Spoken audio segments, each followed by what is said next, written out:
Se va a separar la charla del día de hoy por parte de mi compañero David y yo, que soy José. Y a continuación ya empezaremos con la exposición. Más o menos tardaremos entre 30 y 45 minutos y cualquier duda que pueda surgir durante el proceso, al finalizar podéis llevarla a cabo o, si no, esta tarde estaremos también en el stand para poder solucionar cualquier tipo de duda que pueda surgir.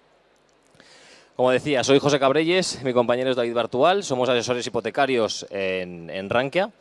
Y sí que es verdad que a posteriori, en el último punto, vamos a comentar exactamente qué es lo que llevamos a cabo punto por punto. Para empezar y para que nos tengáis localizados durante toda la charla, lo que hacemos principalmente es buscar la mejor hipoteca para nuestro cliente, que se pone en contacto con nosotros de manera totalmente gratuita, de toda la oferta que tenemos a día de hoy, de toda la oferta bancaria. Lo que vamos a hablar en un principio es comentar la coyuntura económica, tanto hipotecaria como inmobiliaria, que venía del 2021, en qué se ha traducido en este 2022 a causa de los diferentes eventos que conocemos y vamos a ver cómo han afectado. A posteriori comentaremos en qué situación nos encontramos en el día de hoy en el sentido de hipotecario, qué nos demandan los clientes de manera continua, de manera recurrente y cómo les damos solución. También hablaremos de la inversión inmobiliaria que hay que tener en cuenta para el proceso y qué solicitar y qué no. Y por último comentaremos, como he dicho, en qué se basa nuestro proceso, a qué nos dedicamos expresamente David Bartual y yo en el día a día y cómo ayudamos a nuestros clientes. Vale, ¿qué nos encontramos en el 2021? Vamos a hablar principalmente del 2021 al 2022, que es un poco el cambio brusco que hemos visto en el corto plazo. Y podemos decir que el 2021 fue el año en el que, como bien indicamos, en enero no se había visto la cantidad que se vendieron hasta disculpad, en los últimos 14 años no habíamos visto la cantidad de viviendas que se vendieron. Esto es debido a muchos factores y entre ellos principalmente a dos. Ese ahorro proveniente de la pandemia y del confinamiento del público en general, que había podido ahorrar más de la cuenta. Las medidas expansivas llevadas a cabo por los bancos centrales, como puede ser la bajada de tipos, también provocó, mejor dicho, que la clientela, los clientes, pudieran acceder a un crédito más económico de lo que estábamos acostumbrados. Eso se tradujo en esto que estamos viendo, entre otras muchas medidas, como bien he dicho, pero ese aumento de la compraventa produjo que la venta desde el 2007 no se haya visto hasta ahora. Sí, como dice mi compañero José, a raíz de la crisis, toda la compraventa de inmuebles que se estaba llevando en España, que durante la burbuja pues se construían más viviendas que varios países juntos de la Unión Europea, cae en brusco cuando revienta la burbuja y a fecha de 2021, digamos que la compraventa se ha recuperado, no se llega a la compraventa que había en plena burbuja, evidentemente, porque no estamos en ella, pero sí que hemos recuperado los datos previos a la burbuja. Siguiendo un poco, como estaba comentando mi compañero, con la compraventa, vamos a hablar de los precios. Los precios en los últimos años han crecido ligeramente.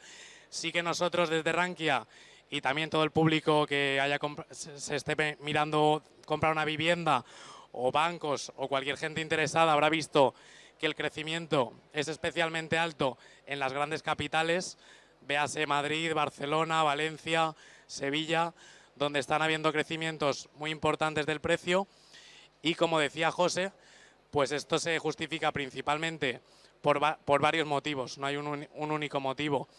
La financiación barata con mínimos históricos en el Euribor, las materias primas para realizar las viviendas que están muy caras con una inflación muy alta, véase el hierro, la madera, el aluminio y luego también el ahorro acumulado de las familias que durante la pandemia pues han visto como su consumo bajaba y aumentaba su ahorro.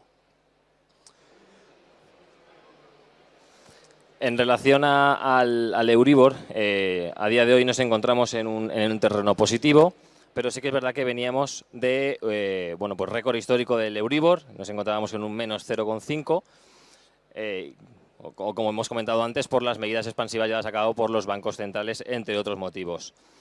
Dada la inflación y antes de que ocurriera todo el tema de la guerra de Ucrania, ya se estaba previendo que los tipos de interés iban a llevarse al alza. Esto produjo que el Euribor pues afectara de manera que empezara a subir. De hecho, como bien indica la transparencia, en abril cerró en el menos 0,013.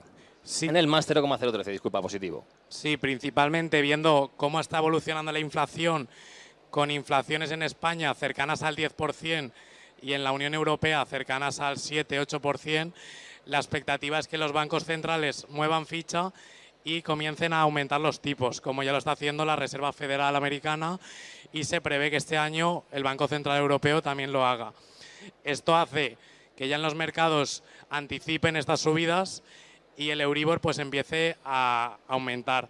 Traeros un dato de este lunes, donde si el Euribor ha cerrado en abril, como comentaba mi compañero José, en el 0,013, el lunes lo teníamos en el 0,20. Esto es un crecimiento espectacular y la verdad que la tendencia es al alza claramente. Esto afecta principalmente a las hipotecas a tipo variable, que como sabemos la gran mayoría de hipotecas a día de hoy que se encuentran en el mercado hipotecario español son a variable, y esto supone que los clientes, como luego veremos en la siguiente diapositiva, busquen un cambio, una tendencia a pasarse a tipo fijo para su seguridad, porque temen que el Euribor pueda seguir subiendo y pueda afectar a la cuota mensual que vayan a pagar hasta el restante de la vida del préstamo hipotecario. Así es, además nosotros desde Rankia hemos notado un gran incremento en el interés de interesados en que tienen una hipoteca variable y la quieren cambiar a fija, viendo pues cómo el Euribor no para de subir y cómo prevén que la cuota hipotecaria les acabe subiendo. Y por tanto se quieren proteger ante esta subida y está aumentando el interés muy grande en los cambios de variable a fijo.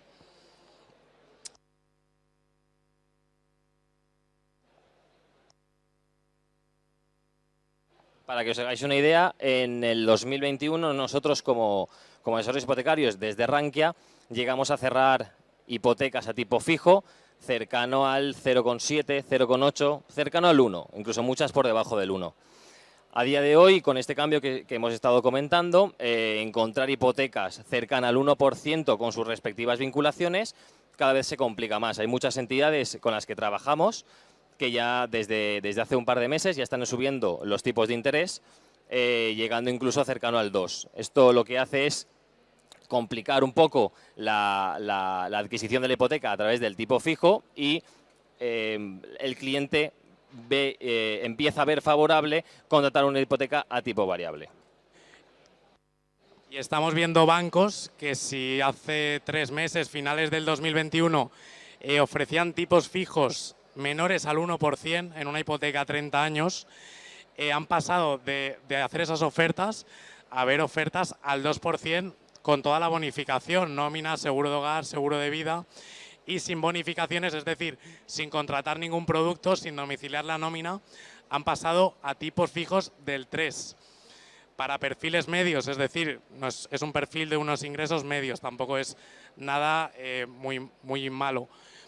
En este sentido, como decía José, el Euribor no para de subir y esto ha hecho que los bancos hagan una apuesta decidida por las hipotecas a tipo variable, viendo que en un futuro sus ingresos van a aumentar ya que esperan que el Euribor aumente. ¿Qué han hecho con las hipotecas a tipo fijo? Pues tenemos algunas entidades que es que prácticamente las han eliminado de su catálogo. Están haciendo ofertas al 1,5, pero solo a perfiles top, cuando antes llegaban a hacer ofertas al 0,7, como ha comentado José, o al 0,8. Esto ha hecho que la facilidad para llegar a una hipoteca tipo fijo cercana al 1 hoy en día pues sea más complicada. Como estábamos comentando con anterioridad, a día de hoy lo que más nos encontramos en nuestro día a día, David y yo, son clientes que deciden cambiar, como hemos comentado, esa hipoteca de tipo variable a tipo fijo. Nosotros comentamos desde un inicio que el tipo fijo sabemos que está más alto que finales del 2021, y cuando se nos plantea este escenario siempre comentamos las 3 opciones que hay para cambiar la hipoteca. Lo primero podríamos decir que es la novación. La novación es cuando nosotros directamente con nuestra entidad financiera les comentamos que queremos una bajada de tipos de interés, que no están obligados a llevar a cabo sí que tiene un coste asumido, que es la comisión por novación, y que tampoco están obligados a llevarla a cabo. Luego podríamos hablar de la subrogación y del cambio de hipoteca. Sí, y en este sentido, en cuanto a la novación, realmente lo que más nos interesa si estamos buscando el cambio de una hipoteca variable a fija es, pues oye, yo hablo con mi banco y le digo, cámbiame la hipoteca de variable a fija. Lo ideal que sería que nos dijera que sí a un tipo pues atractivo. Esto es posible. Lo único que evidentemente esto va a ser más complicado si no tenemos un perfil muy bueno, porque el banco va a decir, bueno, búscate otra hipoteca, vete del banco, a no ser que tengamos un perfil bueno y nos quiera retener y nos haga el cambio. Como decía José, ellos no están obligados a cambiar las condiciones. Como la gran mayoría de bancos en un primer momento no están de acuerdo en bajar los tipos de interés al cliente, en un principio, en un primer contacto, los clientes buscan alternativas en el resto de entidades. ¿Y cómo se llevan a cabo? A través de una subrogación o a través de una cancelación con otra hipoteca nueva, que cada vez es la medida que más se llevan a cabo a día de hoy. ¿Qué coste lleva asumido una cancelación o una subrogación? Las comisiones propias, es decir, una comisión por subrogación o una comisión por cancelación. ¿Esto qué quiere decir? Yo voy a un banco X y le digo, mira, tengo una hipoteca con mi banco. Estoy pagando tal tipo de interés, ya sea fijo o variable, y quiero una mejora de condiciones. En el caso, cuando ya estudia mi operación en la nueva entidad y decide apostar por nosotros, si ya llevamos a cabo un método u otro, nos va a asumir un gasto. Es decir, tenemos que asumir en gastos como, por ejemplo, una nueva tasación que incurre el cliente, a no ser que la entidad financiera nos la regale, se habrá visto algún caso, y la comisión, bueno, pues asumida, es decir, la comisión por subrogación, que puede existir o no, y la cancelación por amortización total o parcial de la hipoteca. Exacto, y especialmente viendo las diferencias de la subrogación y de la cancelación, decir que actualmente las entidades, la gran mayoría, no realizan subrogación, sino que hacen una cancelación.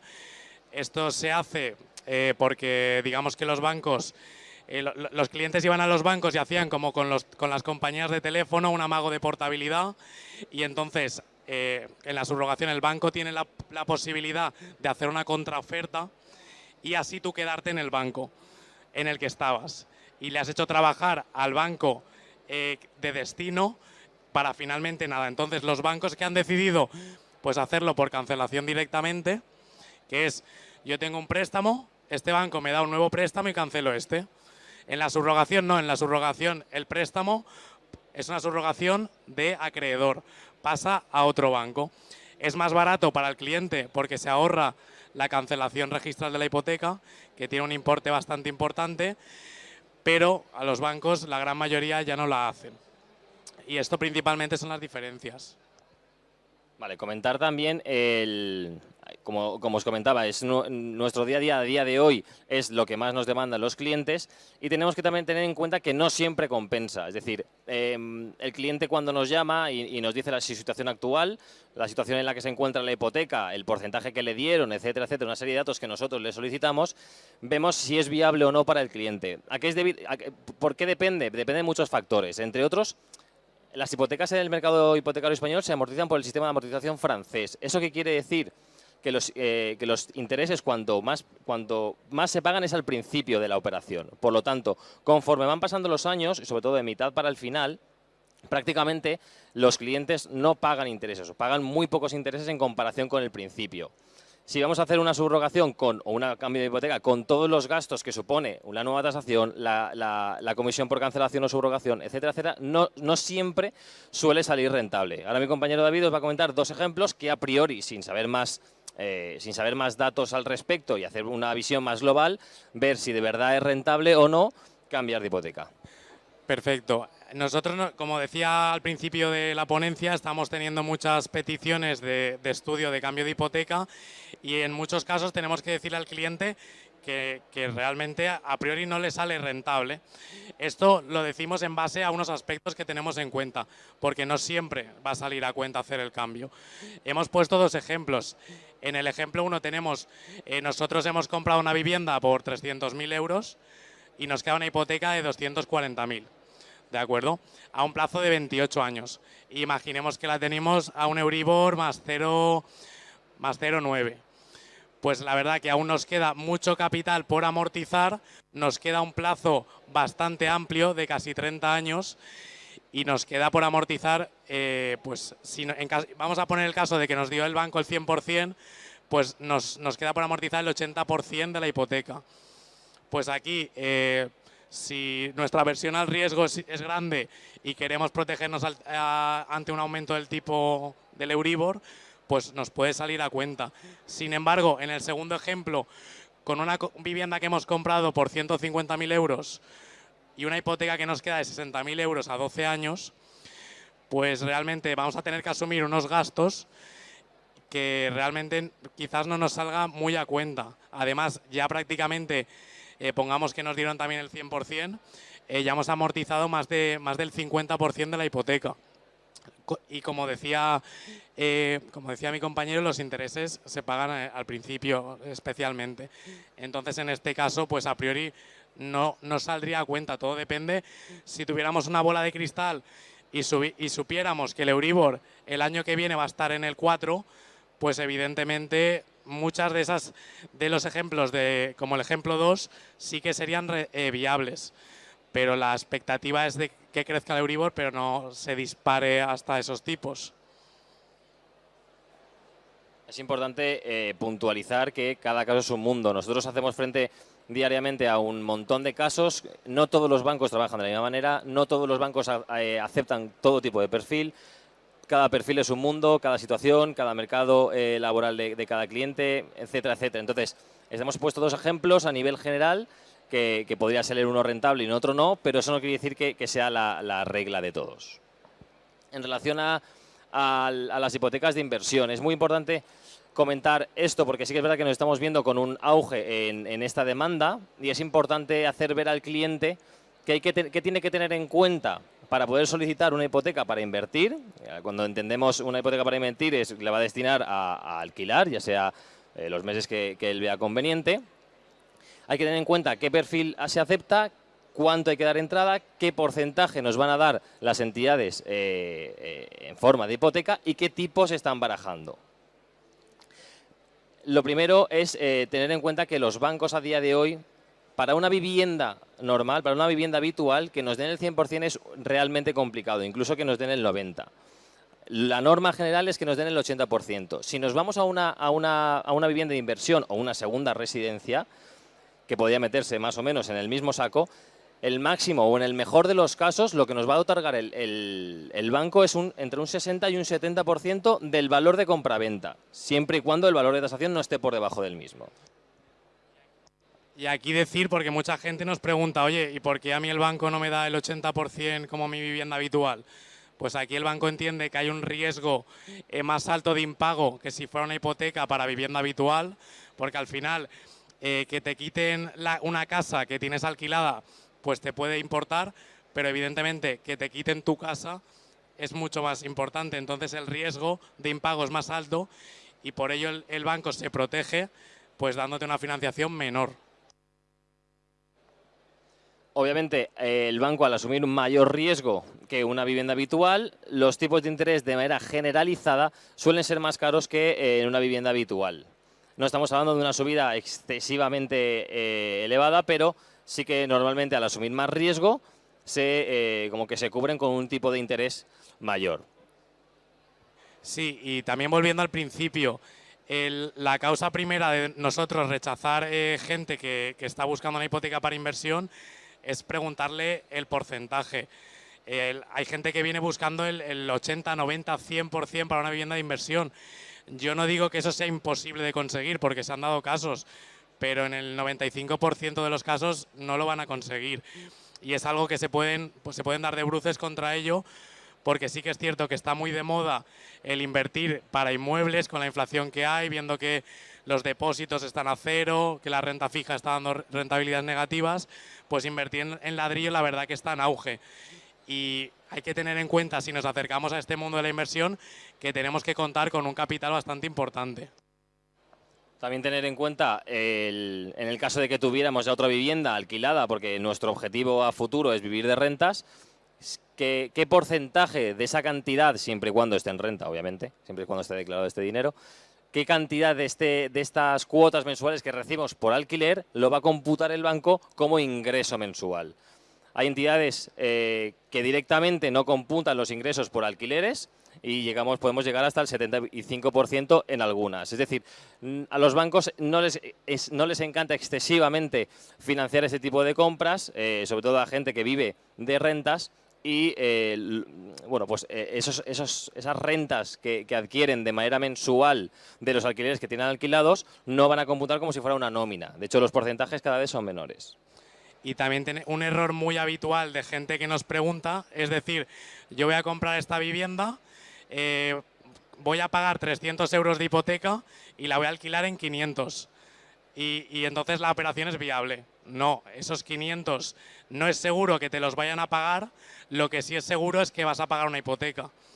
Entonces ahí, digamos, la gente tiene sus Excel, tiene sus números y se caen, porque no ha tenido en cuenta que el banco solo va a tener en cuenta los ingresos por alquiler, uno, cuando ya los tenga, no antes, y dos, los va a computar como máximo al 75%, como media al 50% y en algunos bancos al 0%.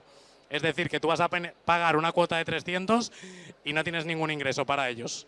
Esto lo digo por gente que quiere comprar para invertir más inmuebles, no solo uno, dos, tres. Pues al final la carga de deuda que tienes va creciendo y no crece en consonancia con los ingresos. Si el banco te computara al 100% los ingresos por alquiler, por supuesto, adelante, pero no lo va a hacer porque sería muy arriesgado. Sí, también cabe destacar que nosotros no solo nos dedicamos a hacer cambios de hipoteca, como hemos comentado anteriormente, ni a buscar hipotecas para inversión. Directamente acudimos a todo el mercado, de primera vivienda, segunda vivienda, autopromoción, compra de alquiler, etcétera, etcétera.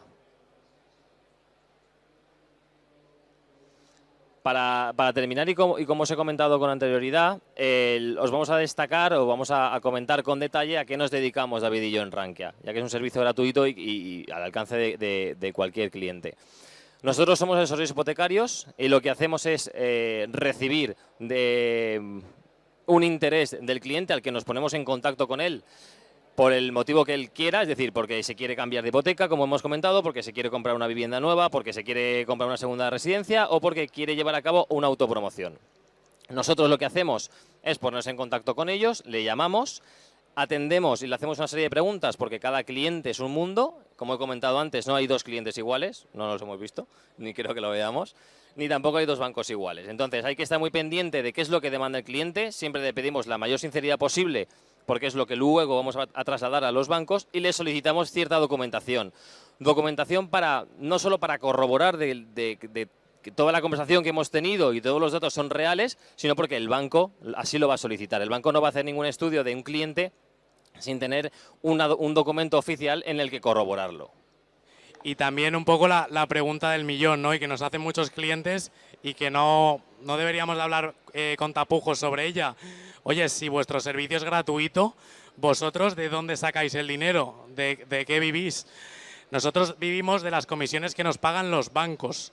Nosotros trabajamos con varios bancos y lo que nos permite dar ese servicio gratuito es que yo tengo un interesado, una persona que se quiere comprar una casa, le pido la documentación que le pedirían en cualquier banco, hablo con él, miro lo que quiere y le digo, pues mira, podemos mirar la hipoteca con estos 10 bancos. Envío la documentación a esos bancos, le comento lo que quiere ese cliente y ese cliente, esos bancos, perdón, nos dan unas ofertas. Si finalmente el cliente firma la hipoteca con uno de esos bancos, el banco nos paga una comisión. Nosotros, el interés que tenemos, ¿cuál es? Que el cliente firme una hipoteca con uno de nuestros bancos. Y para ello, ¿qué hacemos? Tratar de que las ofertas de esos bancos sean las mejores. Por eso intentamos negociar las condiciones al máximo y una de las ventajas de trabajar con nosotros es 1, ahorro de tiempo, no tienes que ir banco por banco. 2, comodidad. Envías la documentación desde casa, hablas por teléfono, no tienes que ir a ningún sitio. Y 3, puedes optar a conseguir mejores condiciones. Y si me permitís la cuarta, y aquí estamos presentes, tienes el acompañamiento durante todo el proceso de un asesor que no tiene un interés parcial por firmar con un banco, porque al final nosotros vamos a cobrar de cualquier banco. Vamos a buscar por tu interés, por conseguir la mejor oferta. Y lo vamos a hacer, aparte de porque nos va a pagar el banco, porque seguramente ese cliente mire por su cuenta. Y nosotros competimos contra las ofertas que mire ese cliente. Entonces, vamos a hacer lo máximo para conseguir la mejor oferta. Como bien ha dicho David, nuestro servicio, aparte de ágil y cómodo para el cliente, también es rápido. ¿Qué quiere decir esto? Nosotros, en el momento en el que hablamos con el cliente, hacemos una entrevista personal en el que le solicitamos toda la información pertinente que consideremos y nos manda la documentación. Nosotros hacemos un estudio previo y la mandamos a las entidades, como ha dicho David, de los bancos que más se ajustan al perfil del cliente, ya sea porque quiere una vivienda, porque es autónomo, porque pide un 70%, un 100%, etcétera, etcétera. Nosotros, al enviar esa documentación a las entidades, aproximadamente en 3 o 4 días los bancos nos están contestando. ¿Qué nos contestan? Nos contestan si es viable, nos contestan si falta documentación que hay que solicitar al cliente para que nos la aporte, o directamente está denegada. Si está denegada también nos comentan los motivos y se los comentamos a los clientes por si hay alguna manera de afrontar esa situación. Con esa rapidez el cliente y con las diferentes ofertas decide libremente, y si quiere con nuestro asesoramiento ahí vamos a estar, cuál es el banco que más se ajuste a él. Pues este porque me pilla más cerca de casa, este porque tiene unas mejores condiciones, este porque me da menor tipo de interés o este otro porque da mayor porcentaje de financiación, si así es lo que busco. Como bien ha dicho mi compañero David, nosotros no tenemos ningún interés en que firme con uno o con otro. Lo único que sí que queremos y nos vamos a esforzar es por encontrar las mejores condiciones del mercado para que el cliente se vaya contento con nuestro servicio y con una hipoteca lo más económica posible. Bueno, pues hasta aquí la presentación por nuestra parte y ahora si tenéis cualquier duda, cualquier sugerencia, estamos a vuestra disposición. Un segundito y ya os lo dan.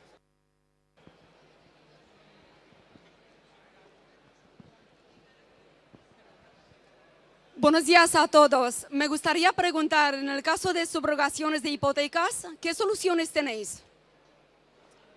¿Soluciones te refieres a entidades? No, clientes particulares que le gustarían hacer subrogaciones de hipotecas, por ejemplo, en el caso que el banco no quisiera bajarle la cuota y el cliente por algún motivo en especial le gustaría pagar, digamos, una cuota menos. Vale, pues tenemos varias cosas. Tenemos el cliente que tiene una hipoteca tipo fijo y quiere reducir ese tipo fijo, cosa que a día de hoy se ha complicado. Si lo hubiera hecho hace 3 meses hubiera sido más fácil.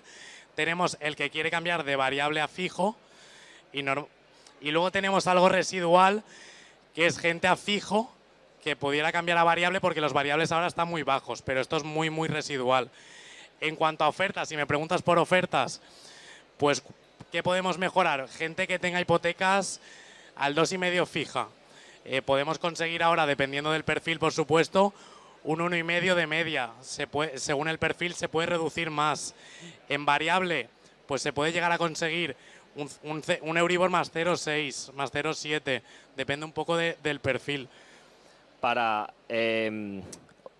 un poco a colación lo que ha dicho mi compañero, ante todo, y en una subrogación, como hemos comentado, que es a día a día lo que más vemos en esas alturas, lo primero que hacemos es ver en qué situación se encuentra el cliente. Es decir, cuál es la hipoteca que tiene actualmente, cuál es el motivo por el que se quiere cambiar, si es viable o no cambiarse y ver qué podemos ofrecerle. Pero no hay, como he dicho, no hay una única solución, sino veríamos exactamente en qué situación se encuentra, qué tipo de interés está pagando, qué vinculaciones está teniendo. Pues a lo mejor tiene nómina, seguro de vida, seguro de hogar, tarjetas y seguro de auto, y el cliente se quiere desvincular de ciertas vinculaciones. El motivo por el que cambiarse hay muchos, tantos como ver si es viable o no, y tantas ofertas como veamos. Digamos, por el seguro de vida, que te lo están que te lo están clavando con una cantidad impresionante, digamos. Claro, pues ahí, imagínate que de seguro de vida estás pagando al año 1.000 euros y estás pagando un 1,5 o un 1,8 fijo. Pues te puede interesar cambiarte al 1,4, pero que solo te pida la nómina y el seguro de hogar. O gente que nos diga, mira, yo estoy muy enfadado con el banco porque me ha hecho X. Entonces, directamente la oferta le va a importar, pero él lo que quiere es marcharse de su banco. Entonces, por ejemplo, casos de seguros que les han subido mucho a los clientes, eso tenemos muchos casos y hace que esa gente se quiera ir de su banco, pues la solución es irte a un banco que directamente, sin seguro de vida, tengas un tipo competitivo o Sí. que tengas seguros de vida competitivos, que también los tenemos. Entiendo y muchísimas gracias por vuestra información. Gracias a ti por tu Gracias pregunta. a vosotros.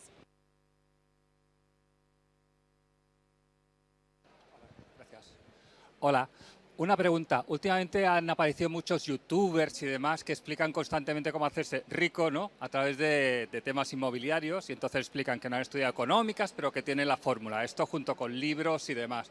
Y esto yo creo que va en auge. ¿Cómo lo veis vosotros? O sea, ¿es una tendencia? ¿Pasará como las criptomonedas? ¿O realmente se está abriendo todo un hueco de inversores inmobiliarios para quedarse y demás? Y sobre todo, ¿cómo va a afectar al mercado? Claro, o sea, los que queremos comprar viviendas normales, si esto encarecerá y dificultará más todavía el mercado. Gracias. En relación, ya sigues tú, David, en relación a lo que acabas de decir y un poco lo que hemos comentado, sí que es verdad que está un auge, pero sí que hemos querido comentar, y más en el ambiente en el que estamos, de la inversión en ladrillo o lo que viene siendo la compra de vivienda para alquiler. No es fácil, no es fácil. Es decir, no es algo a lo que, como tú bien has dicho, que hay youtubers, hay muchos blogs, hay muchos foros, bueno, pues hay muchos tutoriales en los que te explica un poco cómo hacerte rico a través del ladrillo. No es una tarea fácil, no es que, al menos a título personal, no es que esté en contra o no de que eso se promueva, pero el cliente sí que tiene que conocer cuál es la posibilidad que él tiene realmente de poder acudir a una vida en la que pueda vivir de rentas. Como hemos comentado, los porcentajes de financiación son mucho menores. El radio de endeudamiento también lo tienen muy en cuenta. Los tipos de interés que te van a ofrecer son mayores. El riesgo va a ser mayor. Entonces, para que un banco realmente te dé financiación para una gran cantidad de inmuebles, de compra de inmuebles que te permita vivir tranquilamente día a día o mes a mes, es realmente complicado. La verdad que la pregunta es muy interesante porque es algo que está muy en auge y lo iba a sacar en el apartado de inversión. Hay muchos youtubers, la verdad que está muy de moda. Yo también me he encontrado con esos vídeos y la verdad que, bueno, tengo la suerte de trabajar donde trabajo y de poder, pues, conocer de qué están hablando. Y aquí, pues, principalmente decir que el porcentaje de financiación. Mucha gente ve estos vídeos, se piensa que, en lo que he dicho antes, pago hipoteca 300, ingreso alquiler 500. Fácil. No, tengo ahorrados 10.000 euros. Me puedo comprar, que me dé el banco el 100% y listo. Vas a ir al banco, te va a decir que tienes que poner un 30% más gastos, que aproximadamente es otro 10%. Y como decía, te vas a dar con la realidad. Fórmulas secretas. Nosotros no conocemos, la verdad. Y sí que hablamos con bancos y a lo mejor alguno tiene la fórmula secreta, pero nosotros no hemos visto a nadie que la tenga ni que la haya enseñado. Y sí que decir, hemos llegado a tener clientes que tenían 15 inmuebles y que eran rentistas, vivían de los alquileres y querían otra hipoteca. Me parece muy ilustrativa la respuesta de un gestor de un banco que me dijo: nosotros financiamos vivienda, no financiamos un negocio. Este señor lo que quería es un negocio inmobiliario, porque un señor que tiene más de 15 inmuebles en alquiler, pues oye, ahorra y compra la vivienda, pero yo no me voy a meter ahí. Sí, para terminar lo último que ha dicho mi compañero, es decir, los bancos, como he comentado antes, no les encanta este tipo de financiación, porque si ya es complicado encontrar una vivienda para tu segunda residencia o para tu chalet en Denia, imagínate para encontrar una hipoteca para tu vivienda número 7 y con varias cuotas a las espaldas. Es decir, no es fácil.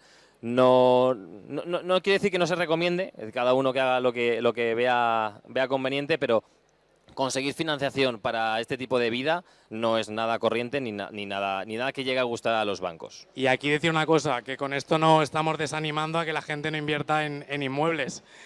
porque como he dicho antes, pues la bolsa pues, hace poco pues, estaba cayendo, la renta fija ya no da prácticamente rentabilidad, los depósitos están al cero. Puede ser una alternativa muy buena para invertir y combatir la inflación que tenemos, pero hay que tener en cuenta de que no es todo tan fácil. No sé si tenéis alguna otra pregunta. Pues muchas gracias por vuestra atención y espero que os haya sido interesante. Gracias.